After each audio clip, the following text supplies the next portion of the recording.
So, Jonathan, you've been happily married for how many years now? Almost 27. 27 years, and have a wonderful wife, Shannon. What was your first impression of her? Oh, my first impression of her. So we met at Tony Roma's, a place for ribs. Tony Roma's, yeah. She was a server. I was a busboy. Okay. She told me and her mom and pretty much everybody the first day that I met her that she was going to marry me, which caused my first impression of her to be like, what? Hold on a second. Go back. She said she wanted to marry So you. the day we met. The day you met. She went home and told her mom, I just met the guy I'm going to marry. Wow. Then came to work the next night. I didn't even know her name yet. Came to work the next night, told everybody pretty much that she was going to marry me. I thought she was wild. Gosh, you are so good. I thought she was I mean, that's incredible. Jonathan Almanzar, women want him and men want to be him. Yeah, exactly. So I thought she was wild and kind of crazy. That was my first impression of her. And so I thought when for whatever reason, I finally decided to ask her on a date nervously, because not nervous because I didn't know if she would say yes, but nervous because I don't want to lead her on, So I invited her to church, which was weird. And okay. So then she's asking people, where do I get clothes for church and that kind of stuff. So yeah, that my first impression of her was she might be crazy. And that litmus test was, can she handle church? Right. Yeah. What's her reaction to church going to be? Exactly. Right? Yeah. Okay. That's hilarious. Yeah. That's great. How about you? So first reaction to my wife, Lane, thought she was beautiful, thought she was fun, and funny, and always had a smile on her face. I remember the first time I walked up to her and she was with a group of people and I said, "Hey, Lane." And I had been kind of had my eye on her for a while. So I was kind of nervous. And she said, "Hi, Ben." And if you know me, my name's not Ben. Correct. Right? My name is Brad. Brad. Yeah. So, but you are wearing a shirt that says Ben right now. Did you realize that? I am? No, I'm not. What does it say? Ben Sherman. I don't know what that is. What's Ben Sherman? It's a golf thing. It's a golf brand? Yeah. Okay. Self-fulfilling. That's right. All these years later, she was Ben. right. She was right. So that was wow. My first impression was ooh, a little hard to get, right? So Yeah. then the next moment in my memory is we were all this is in college, we were at a student conference. There was, 100 people, in this hotel ballroom, and I played a little part in the conference where I got to introduce new people that were there. So I was up front going around asking people to stand up, and I would ask them, give us your name. And then I would ask them some dumb question, like what's your favorite movie, or, just something fun just to kind of get the banter going, or what's your favorite food. And I remember I got to Lane, and so I'm a little nervous, right? Mm-hmm. She's playing hard to get, right? So I go, okay, why don't you tell us your name and your favorite sound? What? I asked, I picked an out-of-the-box, ridiculous question. Yes, okay. Like just a stupid question. What's your name and your favorite sound? And do you know what my wife said? Her favorite sound? Your voice. She said the sound of your voice. Really? She did, no lie. And I go beet red in front of 100 people. Yeah. Everybody's going, oh, everybody's hooting and hollering. And that was what I love about her is the humor. It's the quick, it's fun. And so that was my first impression. A little hard to get, but super fun. Yeah, that's awesome. That's a great story. So let's keep talking about first impressions, because I think you've got an idea to help people with first impressions. So give us the problem and solution. Okay. Well, the old saying, you never have a second chance to make a first impression. Yeah. Well, now you do. That's love it. That's the basis now of this you idea. do. Okay. It is offering a service for salespeople, customer service, any kind of place where first impressions are going to be really important. Yeah.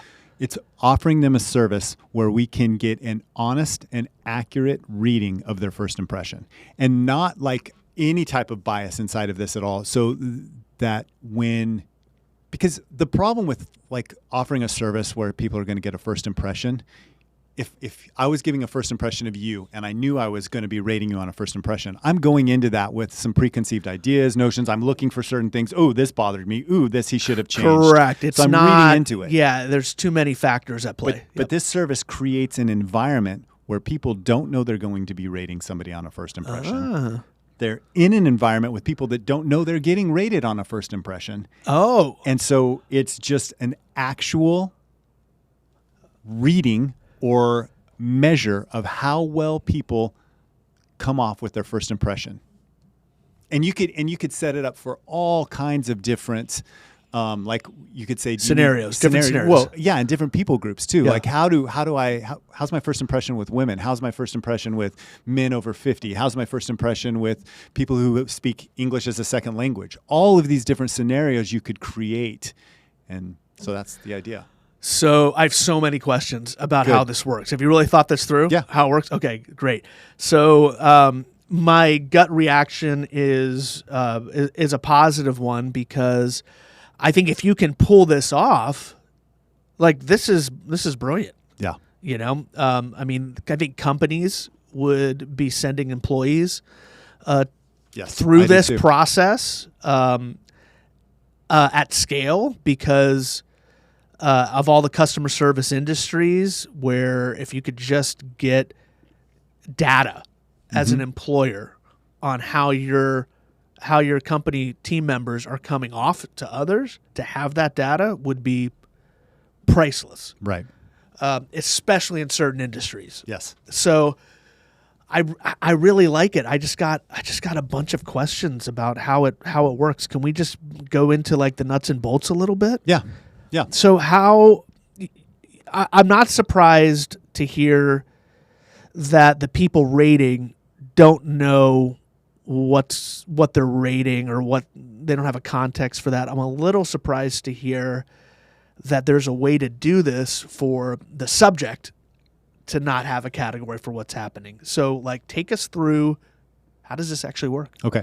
So let's say a sales manager from, AutoNation wants to take their salespeople through this. So they would contact our company. We would set up an event that their salespeople are going to. It could be like some sort of party that they're celebrating a certain number of sales. Maybe it's a workshop that they're going to, and so they're going through this workshop. But there's some moments inside of this workshop where people get together and they're going to have to cross paths and that kind of stuff. And you break them up so they're not all just talking to sitting in little groups and talking to people. Correct. But you kind of mix them up. So they think that they're at a workshop, sales event, anything like that. Yeah. The other group of people we've hired off of like day labor, we go to Manpower, something like that. We hire them. We give them specific instructions. Like, you're going to this workshop event. We need you to collect 10 names, date of birth, like just whatever it is. Just give them some stuff that they get. They go into this situation. They cross paths. They meet one another. Then when they come out, we go through an interview process with the people that we hired from Manpower, and we're asking specific questions. This guy, have a picture of him. What did you think about him when you met him? Did you even remember him? Do you remember him? Yeah. Was he? And then they might be like, he was blew me off. You know, like I didn't even really get to. I didn't like him at all. This guy, loved this guy. This is why. You know, all of those kinds of things. So then we take that information and we come back and we present it to the sales team at AutoNation, and then we can, get into coaching and how they could improve and what they did wrong and open them up to blind spots. Yeah, I'm trying to wrap my head around like the event that you're throwing for the company, because if you work for AutoNation, you got to know, what are these people? Who are these other people at this event? So maybe it's like a workshop though. Like you're saying, we're going to like some sort of sales workshop or something. So they think that they're going to be at a workshop, but they're actually seeing these people. Yeah. I like that. And then I'm even thinking like some of the instructions you give the workforce, that's going to be showing up. Is it, hey, go get to meet people, like, so, because you need people to be pushed to engaged socialize, yes. Because a lot of people go to these work things and they're like, I'm gonna do the bare minimum, but no, you want people to actually lean in and get to know other people. So I like that. Collect information, or your job is to get to know everybody in this room, right? And I think a car dealership is a poor example, because with a car dealership, we could just hire those people from Manpower, send them in to go buy a car and not really buy the car, and then they could come back out and rate it. But I'm thinking of more of like even consultants. You go to a firm and they're a group of consultants. You want to see how is their first impression, or maybe corporate purchasing or different places like that. But just anywhere where you want to figure out what is your first impression that you give off, your group of people's first impression. Can we talk about psychology for a second? Because your one of your bold moves in this play is that the people who are going to be rating don't have a context for why they're there yet until the very end. But we all know, like, secret shopper is a thing, right. Like going in and rating an experience. Why is it better to not have context? Because that's how a first impression is really made. Yeah, talk about that. Otherwise, you're going in and you have your list of what you think a person should do to meet your expectations. And so, he didn't do that. He didn't do that. But we don't really know what it is that attracts us to other people. We really don't know that. And like we think we do, like talking about our spouses. If somebody says, "What's your type?" 26 years ago, I might not have ever described Shannon, but correct. She is exactly my type. Yeah. But I didn't even know that. Yeah. I'm still discovering things. And I think people, if they go in with a preloaded conception of what somebody needs to do or bars they need to hit, it isn't an accurate representation of a first impression. Because every relationship, there's mystery, and there's something mystical rather about connections and about impressions and about relationships. And if you walk in with too much knowledge or information, it's going to make it too much of a science. Oh, for sure. Yeah. Right? So that's a good answer to it.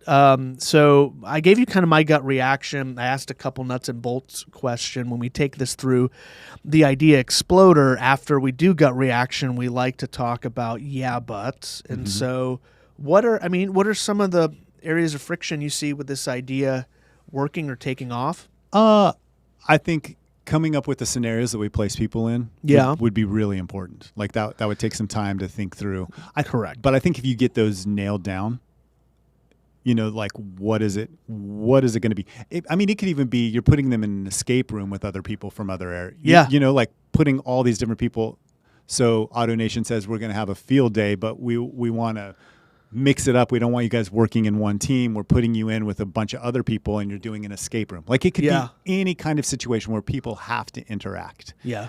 So that is one thing that I think would be really difficult. That's got to be executed well. The right questions to ask at the end of the interview is going to be really important too. So we can get the correct information from our raters, and then giving them something to look for that's going to make them want to meet people or interact with people.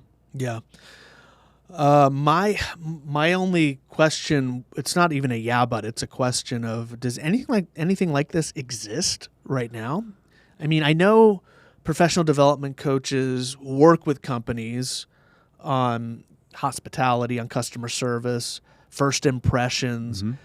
But I personally haven't seen anything like this yet. Do you know, is there anything even similar? Who's attempting this? How are they doing at it? What's the problem with what they're doing? Why is this better? So I looked for a little bit for some different first impression things, and most of them have to do with, like, I'm an expert on first impressions. I go in and I meet your staff, then I tell you what I thought of them. Yeah. And okay. But still, that's from a biased perspective. Correct. And this would be from an unbiased perspective. And you could even direct it to any subgroup, subgenre you want of people. You could say, well, we work with a lot of single moms, or we know we're failing with single moms.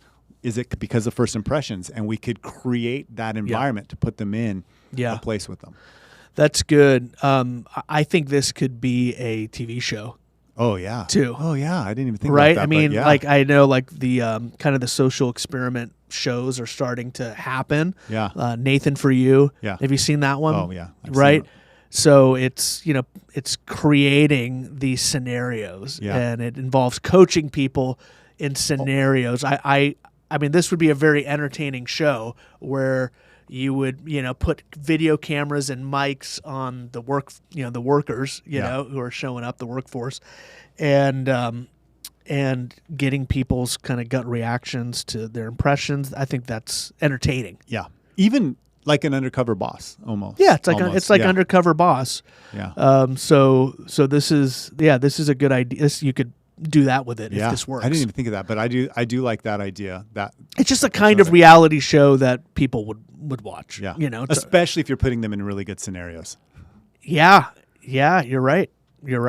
Yeah, first impression shows. I feel like there's been some dating shows, the mix and match and pairing people up. But this is something that could be, on the same channel as Shark Tank. Yeah. For instance. Yeah. And be helpful. It could be really helpful to an organization for us as individuals, for me to find out like where are my blind spots in first impressions, because we all think we know how we're doing when we're making a first impression, but we don't really know. So so we're getting into kind of business model next as the next category. Does this service stop at the self-revelation? Does it move past that from self-awareness to here's what you do about it? Yeah, I think so. It's got to do that as well. The big X factor of this is how the self-awareness comes about. Right. Which is one part of moving forward. You have to know where are my holes. So any thoughts on I think where this goes beyond that? Yeah, I think that AutoNation again hires us, brings us in, we do this assessment, we give them their ratings with all the different people we have, then we could go any number of ways, like where we just have, here's how you could fix it, or here's tailored recommendations and coaching plan for each of your individual salespeople that we present to the sales manager, or we come in and we do training on each individual person or on the group. Like maybe the group as a whole has a blind spot and we come in and do some sensitivity training there or whatever it is. And so I think that ongoing coaching and training for sure would be a part of the secondary part. Yeah. It sounds like it's honestly a fairly large company though that has to be able to pull this off. When you start getting into events and you start bringing in third-party workforce into the occasion, this isn't just your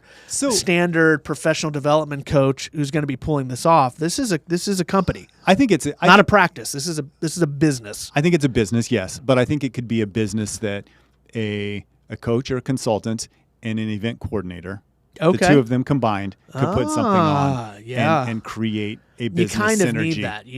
You need both. You need the event coordinator and you need the coach or consultant, because they're the ones that are going to be doing the training and teaching, and the event coordinator is the one that's going to be putting on and pulling together. Who of those do you think leads with creative in this type of thing? I would think the event coordinator would lead with the creative side of it. The creating the scenarios that are going to... Well, I think that would be collaboration between the two. Okay. Yeah. So there's co-creation between... But you're going to need a creative coach and a creative event planner, because this gets into reverse engineering human psychology.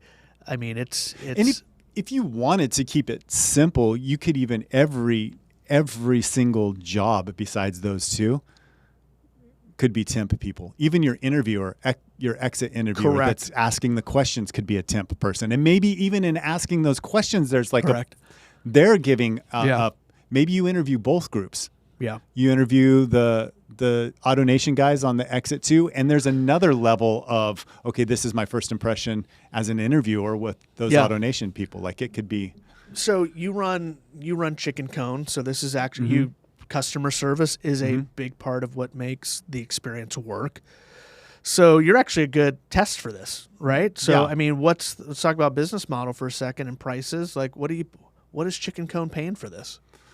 Well, like individual Chicken Cones, because our franchise model. Our franchisees and their employees are typically, $15 to $20 an hour employees. They're probably not going to be willing to spend a ton, like $1,500 maybe. Okay. But I think for a larger organization, I mean, for a sales force, I mean, $20,000. I think $25,000 for the event, Yeah. and then the coaching after that, I think is something.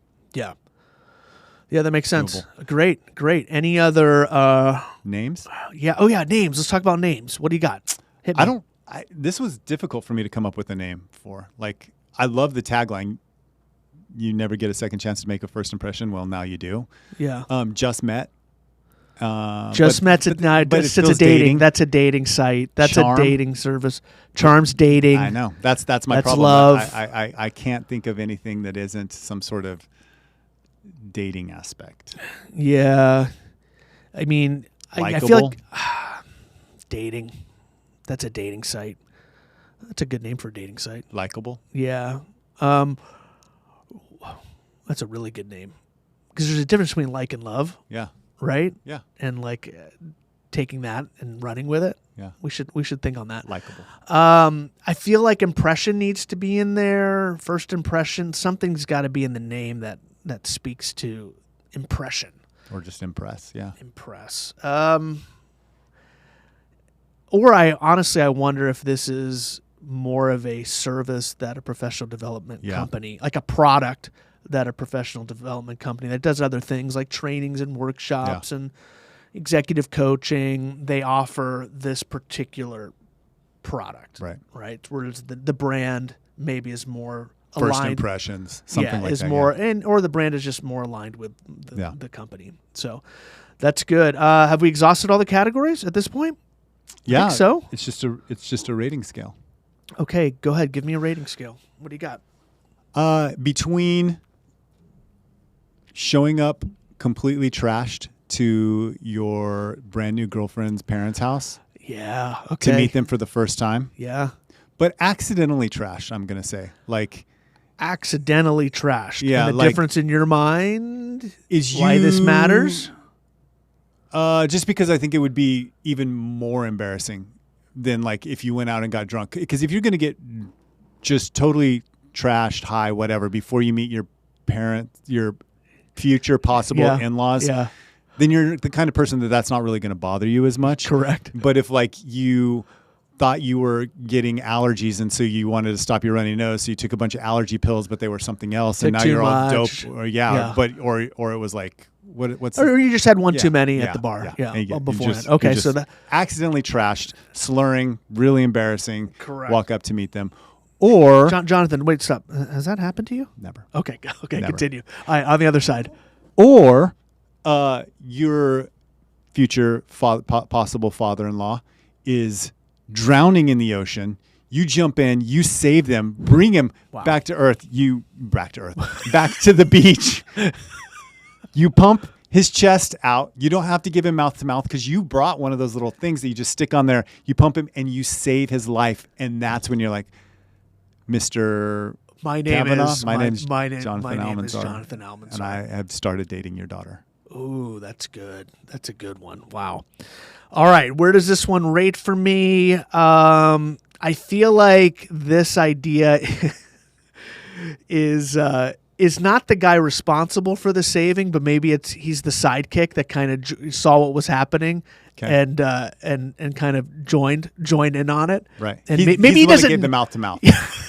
I was gonna say maybe he doesn't know CPR, but maybe he was a part of the team that carried him over and is in the vicinity of the salvation, right? But wasn't salvific himself. Okay.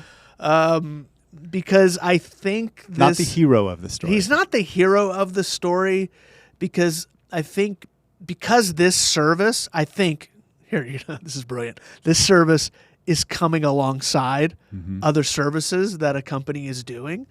I think that's where it belongs. I think it belongs with a professional development company that is really doing other things, but this is a brand new product for them. Yeah. And so in that sense, it's coming along the side to help. So that's where I would rate it. But it's a really great idea and it's fascinating. It's the kind of thing that would interest me to be a part of. I mean, I would love to be hired to go hobnob schmooze with people. That would be fun, or being the employer that's bringing this company in to do this. It interests me because I think first impressions are super important, and this sounds like a creative way to get at it. Yeah.